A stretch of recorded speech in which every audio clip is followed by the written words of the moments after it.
Good evening friends. Screen पे आप देख रहे होंगे कि ये कौन सा स्टॉक है जिसको लेना है लेकिन बेचना नहीं है। 1000% का रिटर्न ये दे सकता है आपको। ये कौन सा स्टॉक है?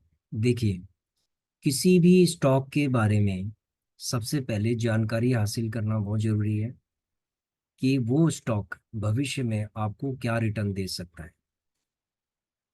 सबसे पहले जो करंट उसकी पोजीशन है वो क्या है, वो करेंटली क्या काम कर रहा है, और फ्यूचर में उसकी क्या डिमांड है। जो प्रोडक्ट वो बना रहा है उस प्रोडक्ट की डिमांड है या नहीं है, हमें उस चीज को समझना होता है। उसके बाद ही हम उस स्टॉक को अपने पोर्टफोलियो के अंदर रख सकते हैं। आइए चलते हैं, हम समझते हैं हम इस स्टॉक के बारे में।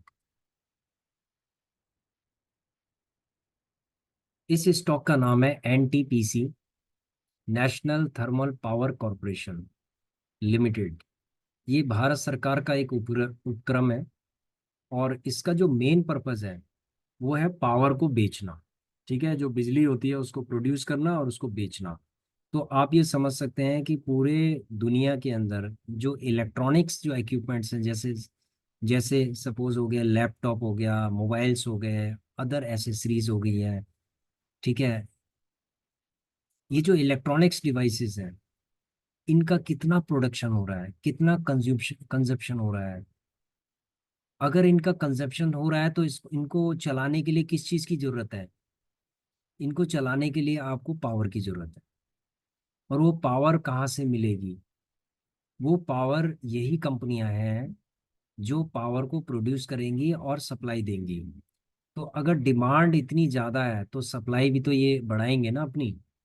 ठीक है, एनटीपीसी जैसी कंपनियां जो गवर्नमेंट ऑफ इंडिया अंडरटेकिंग्स हैं, ये क्या करेंगे, ये इनकी डिमांड के साथ ये क्या करेंगी, अपना सप्लाई के लिए अपना इंफ्रास्ट्रक्चर को बिल्ड करेंगी ताकि ज़्यादा से ज़्यादा सप्लाई दी जाए। ठीक है, तो इसीलिए हम इस स्टॉक को पोर्टफोलियो में रखना चाहेंगे।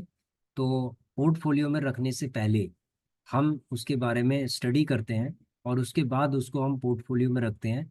और पोर्टफोलियो में रखने के बाद फिर हम टेक्निकल एनालिसिस के हिसाब से उसको बाय करते जाते हैं। तो आइए चलते हैं, हम इसका फंडामेंटल को चेक कर लेते हैं। तो इसका फंडामेंटल बहुत स्ट्रांग है। ठीक है, सबसे पहले हमने ये देखा कि पावर की बहुत डिमांड है, और ये हर तरीके की पावर को वो कर रहा है। ठीक है, इसका जो मेन काम है वो है consultancy, project management, supervision, energy trading, oil and gas exploration and coal mining. तो ये सारी चीज़ें कर रहा है पावर से रिलेटेड।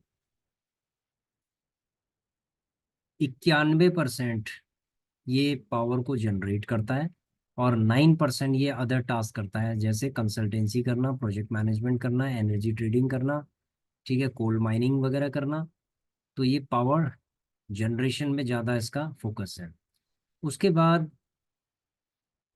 इसका जो पावर प्लांट का जो पोर्टफोलियो है, 89 प्लांट्स हैं इसके। ठीक है, जो कि 75.958 गीगावाट्स की कैपेसिटी से बिजली पैदा करते हैं, और उसके बाद ये सप्लाईज दी जाती है।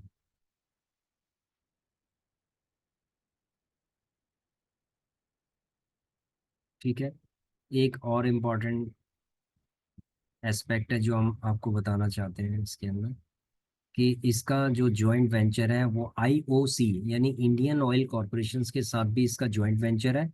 और ये ग्रीन एनर्जी के लिए इनकॉर्पोरेट हो गया 50-50% जॉइंट वेंचर के साथ, आईओसी के साथ।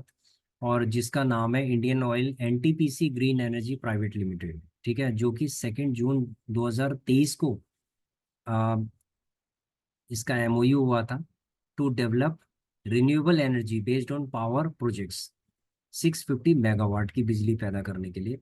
तो आप समझ सकते हैं कि इसका इसने जो एक वेंचर किया है रिन्यूएबल एनर्जी के अंदर भी आ गया है, और हर लेवल पे ये पावर को जनरेट करना चाहता है और सप्लाई देना चाहता है। तो आप समझ सकते हैं कि ये कितना अपना पोर्टफोलियो को कितना ब्रॉड कर रहा है पावर सेक्टर के अंदर। ठीक है, आइए चलते हैं अब इसके फंडामेंटल पे, कि इसका फंडामेंटल कैसा है, क्या है, ये जरा समझते हैं। देखो, एनटीपीसी का जो मार्केट कैपिटल है वो है 3,48,110 करोड़ का है। ये कोई कम नहीं है, बहुत अच्छा इसका मार्केट कैपिटल है। 359, यानी 360 के आसपास इसका करंट प्राइस है। ये करंट प्राइस अभी बहुत कम है, ठीक है। फेस वैल्यू इसकी 10 रुपये है। यही करंट प्राइस जो है आपका 1500 रुपये हो सकता है भविष्य में जाके। और जो फेस वैल्यू है इसकी 10 रुपये की जगह पे एक हो सकती है, दो हो सकती है, पांच हो सकती है, क्योंकि ये फेस वैल्यू स्प्लिट होगा भविष्य में। तो ये फेस वैल्यू इसकी कम हो जाएगी, क्योंकि ये एक के बदले पांच भी दे सकता है, एक के बदले एक भी दे सकता है, एक के बदले 10 भी दे सकता है ये आपको। तो अगर हम कैलकुलेशंस ये करें कि अगर सपोज भविष्य इसने एक के बदले पांच भी आपको दे दिया और आपके पास 100 है, ज्यादा नहीं है, चलो मैं कहता हूँ कि 1 मिनट, आपने एक 2 साल के अंदर आपने 200 का पोर्टफोलियो तैयार कर दिया है कि जो डिविडेंड मिल रहा है उसको भी आप री इन्वेस्ट कर रहे हैं इसके अंदर। तो मैक्सिमम आपने कितना किया, 200 का आपने पोर्टफोलियो तैयार कर दिया, और आप ये पांच आपको देता है। तो टोटल आपके पास कितने हो जाएंगे, 1000। और भविष्य में जाके इसका जो वैल्यू है इसकी वो 1500 हो जाएगी। तो इसका मतलब 15 लाख का आपका पोर्टफोलियो हो सकता है नेक्स्ट 15 ईयर्स के अंदर। That is our prediction. देखो, ये 400 रुपये के आसपास अभी है, ठीक है। आप सपोज मान लीजिए 400 रुपये के आसपास है, तो ये 3 से 4 गुना नेक्स्ट 15 ईयर्स में इसने होना ही होना है। 400 यानी 4 गुना। तो 1500 इसने होना है। प्लस इसने इसकी जो फेस वैल्यू है जब ये ट्रेडिंग करेगा, ठीक है, जब ये स्टॉक मार्केट के अंदर ट्रेडिंग करेगा तो इसको स्प्लिट भी होना है। तो ये 10 रुपए की जगह पे क्या हो सकता है, पांच भी, एक की जगह पे आपको पांच भी दे सकता है, एक की जगह पे आपको दो भी दे सकता है। हम पांच मान लेते हैं कि नेक्स्ट 15 ईयर्स के अंदर इसने आपको पांच दे दिए। तो अगर आपके पास 200 है तो दो पंजे 10,000 हो गया। 1000 इंटू 1500 कितना हो गया, 15 लाख हो गया। आपकी इनिशियल इन्वेस्टमेंट कितनी थी, सिर्फ 80,000 की इन्वेस्टमेंट, यानी 1 लाख का इन्वेस्टमेंट है, और इसने आपको 15 लाख रुपए दे दिए 15 साल के अंदर, ठीक है। तो आप समझ सकते हैं कि ये कितना अच्छा स्टॉक है, ठीक है। That is our prediction. Stock market के अंदर एक्चुअली प्रेडिक्शन पे ही सारी चीजें चलती हैं। और आप इसका जब देखोगे चार्ट, 1 साल का चार्ट देखोगे, तो उसको थोड़ा छोटा कर लेते हैं ताकि क्लियर दिखे।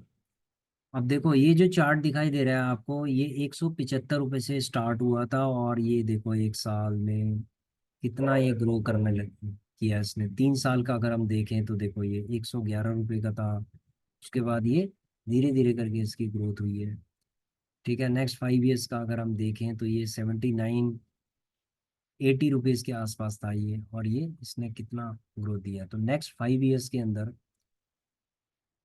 ईयर ईयर के अंदर अगर ये 80 रुपये का के आसपास है, तो 400 टाइम्स इसने रिटर्न दे दिया है आपको। तो जब लास्ट 5 ईयर्स के अंदर 400% का इसने रिटर्न दे दिया है, तो आप ये लगा लो कि हम 15 साल में क्या हम 400% का 4 गुना नहीं ले सकते क्या इससे, 400% का क्या हम रिटर्न नहीं ले सकते इससे, बिल्कुल ले सकते हैं। अगर आप एसआईपी करेंगे तो हो सकता है कि आपको 500% का भी रिटर्न मिल सकता है इसमें, 400 की जगह पे 5 गुना भी हो सकता है आपका, अगर आप एसआईपी करते हैं। अगर आप इसको बिल्कुल छोड़ देते हैं लेके आज भी, तो ये रिटर्न आपको 400% का रिटर्न देगा। अगर आप एसआईपी करते जाते हैं एसआईपी मॉडल पे, तो हो सकता है ये आपको 500 और 600% का रिटर्न दे सकता है, यानी 6 टाइम्स ये बढ़ सकता है, ठीक है। तो ये हम चार्ट से इसका जो प्रिडिक्शन आगे का कर रहे हैं वो चीज़ हम आपको बता रहे हैं। फिर आगे चलते हैं।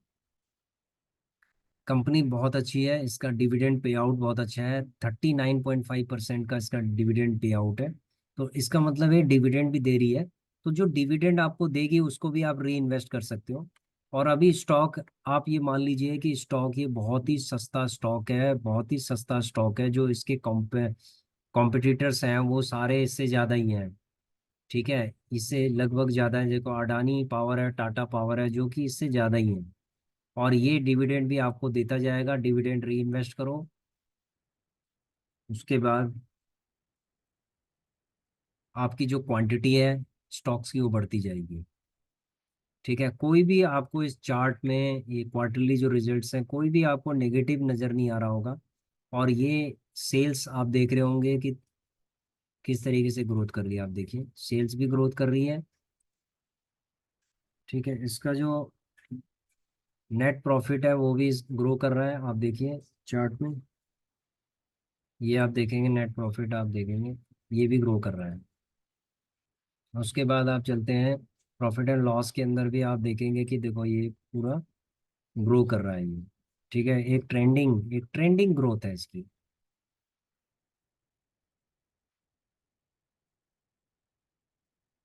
इसका एक साल का 106, यानी एक साल के अंदर इसने 106% का आपको रिटर्न दे दिया है। स्टॉक प्राइस इंक्रीज हुआ है। तो आप समझ सकते हैं कि ये एक साल के अंदर 100% से ऊपर का इसने रिटर्न दे दिया है। तो अगर SIP जब इसमें करते जाएंगे तो 15 साल में के 4 गुना आपको नहीं देगा। बैलेंस शीट अगर हम इसकी देखें तो बिल्कुल पॉजिटिव बैलेंस शीट है इसकी। कैश फ्लो इसका पॉजिटिव है। अब कैश फ्लो कभी नेगेटिव भी हो जाता है, कभी अंडरटेकिंग कंपनीज है। ठीक है, कभी कभी इनको अपने पॉकेट से पैसा लगाना पड़ता है कुछ प्रोजेक्ट करने के लिए। उस समय क्या होता है, क्लाइंट से पूरा पैसा नहीं आता, तो उस समय ये अपना पैसा लगाते हैं। उस समय कैश फ्लो की प्रॉब्लम्स हो सकती हैं, लेकिन काम कभी रुकता नहीं है इसका।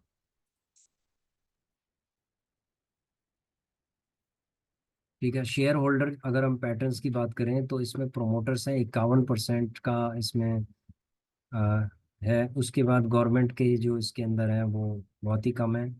उसके बाद है पब्लिक का भी इसके अंदर कम है। ठीक है, तो जो प्रोमोटर्स होते हैं वो अपना डिविडेंड लेते हैं इसके अंदर, तो इसमें रिटेल इन्वेस्टर्स को भी इसके अंदर फायदा होता है। ठीक है, FIs और DIs का भी इसमें खेल है। इसका मतलब है कि जहां पर FIs और DIs होंगे वहां पर ये स्विंग भी कर सकता है। स्विंग होगा पक्का ये, यानी करेक्शंस भी होगी। जब FIs क्या करते हैं, कभी कभी अपना शेयर को निकाल लेते हैं जब ज्यादा उनको लगता है कि प्रॉफिट हो रहा है, या मार्केट में कोई न्यूज आ रही है तो ये नीचे की तरफ चला जाता है। वहां पर हमें अपॉर्चुनिटी मिलती है कि हम इसको बाई करें। ठीक है, तो ये ओवरऑल हमने इसमें देखा है कि ये बहुत ही अच्छा स्टॉक है और हमें इसमें इन्वेस्टमेंट करना चाहिए। तो पर्सनल लेवल पे अगर मैं कहूँ तो मैं इसके अंदर थोड़ा थोड़ा इन्वेस्टमेंट करूँगा और अपने पोर्टफोलियो के अंदर आपको दिखाऊंगा मैं। ठीक है, thank you very much for watching our video, and we bring you more videos, more learning videos of other high quality stocks. Thank you very much.